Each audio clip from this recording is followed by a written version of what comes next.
4 hours long. That's how long the Liberal members of the Shadow Ministry met for this morning, starting at about 9 o'clock. And the whole idea was to finalise the Liberal Party's climate policy, and they've done that. We know that the Liberal Party will dump its commitment to net zero. This is a target that Scott Morrison actually signed Australia up to back in 2021 when he endorsed the Glasgow Pact to achieve net zero emissions by 2050. That commitment now gone from the policy platform. The Liberal Party will be sticking with the Global Paris Agreement, an agreement that Tony Abbott signed Australia up to about a decade ago. And the Liberals will still, when they're in government, submit 5 yearly emissions reduction targets, because that is basically a condition of the Paris Agreement. If and when the Liberals get back into power, they've also committed to repealing Labor's bill, which legislated Labor's 2030 emissions reduction targets. But this can be seen as a victory for the Conservative members of the party room. In yesterday's marathon meeting, that one nearly 5 hours long, the Conservatives prevailed, 2/3 of the party room voting to, or not voting, rather speaking out in favour of dumping net zero from the platform. And there are many reasons for this, because the party has really shifted its position fundamentally in just 4 years. The key reason is power prices. Power prices are rising, and the Conservative members have sought to link that directly to tougher emissions reduction and to that net zero target. That is a contested argument, but that is the key argument that they're prosecuting in favour of getting rid of net zero. There's also a desire to differentiate the coalition's policies from Labor's policies, because up until today, a commitment to net zero was effectively bipartisan. So that really does shift the politics of climate yet again here in Canberra, something Labor is very conscious of. And this morning, we had Prime Minister Anthony Albanese before this shadow ministry meeting, really trying to frame the debate. Let's hear what Mr Albanese had to say.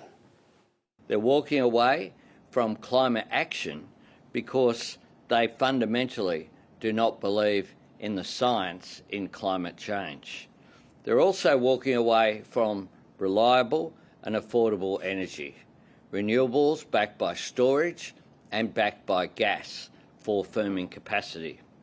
Australians cannot afford to keep paying the price of coalition infighting when it comes to climate policy and energy policy.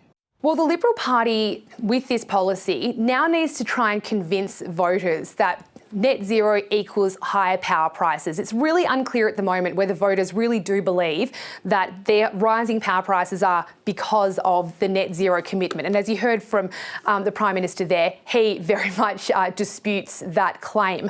And so what the Liberal Party really has to do now is firstly convince voters that that's the case, but then put forward a plan that will actually, in their view, lower power prices, and that's really the other half of the equation. We know that the Liberals are moving towards a more technology agnostic policy that might include, a nuclear power policy in years to come. But these are the kind of details that really need to be settled.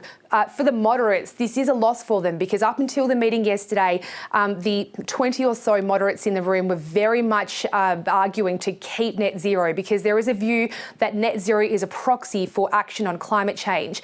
And after the last election, the Liberals have been wiped out in urban seats. They hold something like 9 of about 88 urban seats.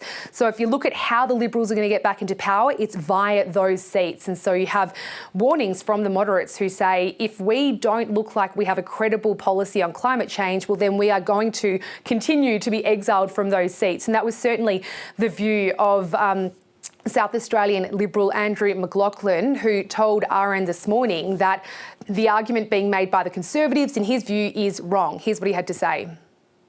You're wrong. What more can I say? I try to argue the case. I don't think I'm alone in the community, not only from a grassroots level, but also, for example, the National Farmers Federation, certain business councils. I mean, if you're going to argue that we're going to abandon net zero, you're going to be very alone in the community and also the business community. That's Liberal Senator Andrew McLaughlin there, and the Liberal Party will now be arguing against net zero, though we do understand a compromise has been reached whereby MPs can say it'd be great if Australia did reach net zero emissions, but the Liberal Party just won't be actually setting that as a target.